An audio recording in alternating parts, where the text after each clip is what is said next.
سہارنپور میں جھگڑا ہو گیا، ایک جگہ تھی ہندوؤں کی، مسلمانوں نے قبضہ کیا ہوا تھا، تو ہندوؤں نے کیس کر دیا، انگریز کا زمانہ تھا، عدالت وہ مسجد بنانا چاہتے تھے، ہندو مندر بنانا چاہتے تھے، تو دونوں طرف بات تپی ہوئی، تو آخر وہ جج نے کہا بھائی کوئی ایسا آدمی ہے، ہندوؤں سے کہا، جو گواہی دے دے تو اس کی گواہی تم قبول کر لو گے، اور مسلمانوں سے بھی پوچھا تو ہندوؤں نے کہا جی ہاں، مفتی مظفر حسین صاحب اگر گواہی دے دیں کہ زمین مسلمانوں کی ہے تو ہم دے دیں گے۔ تو مسلمان بڑے خوش ہو گئے، مفتی مظفر تو آخر مسلمان ہے تو ہمارے حق میں گواہی دے گا، تھا ان کا قبضہ ناجائز۔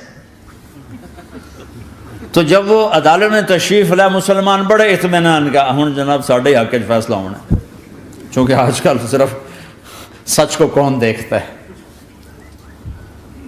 تو انگریز جج نے پوچھا ہاں جی مفتی صاحب آپ کیا کہتے ہیں؟ فرمانے لگے دیکھو جج صاحب، یہ زمین ہندوؤں کی ہے اور مسلمانوں نے قبضہ کیا ہوا ہے۔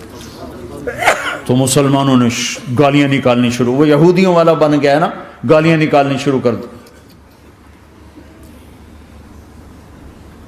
تو انگریز جج نے کہا آج مسلمان ہار گئے اور اسلام جیت گیا،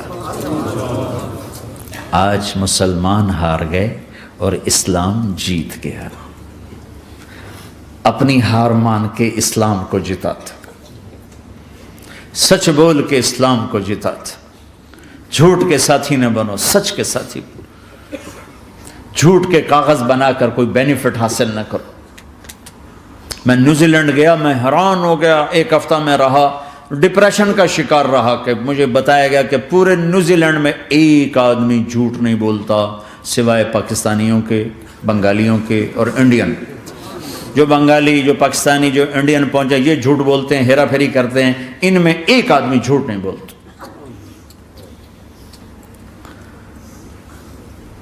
سچ تو ایک عالمی صفت ہے، جو اللہ کو نہیں مانتا وہ بھی کہتا ہے سچ بہت اعلیٰ چیز، اور تمہیں تو تمہارا نبی کہہ رہا ہے الصدق ینجی والکذب یہلک، سچ نجات دیتا ہے، جھوٹ ہلاک کرتا ہے۔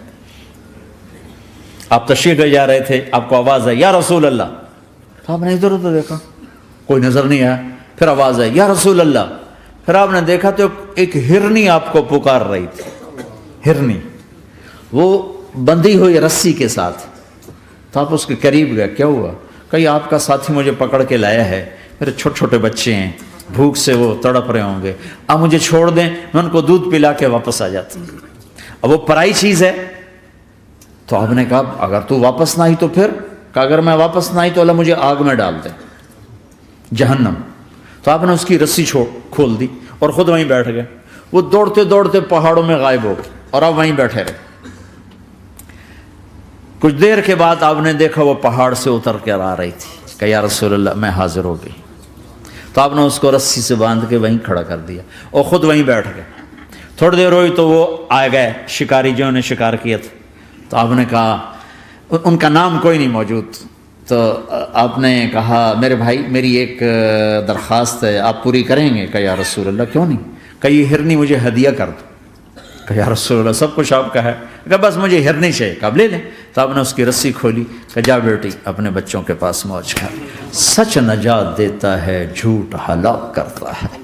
تو اس نے یوں آپ کے سامنے سر جھکایا شکریہ کا اور 4 قدم دوڑی، پھر پیچھے مڑی، پھر آپ کو دیکھا، پھر یوں سر جھکایا، پھر آگے گئی، پھر تھوڑی دور گئی، پھر یوں پیچھے مڑی، پھر آپ کو دیکھا، پھر یوں سر جھکایا، پھر جہاں تک وہ نظروں سے اوجھل نہیں ہوئی وہ آپ کو مڑ مڑ کے یوں سلام کرتی گئی۔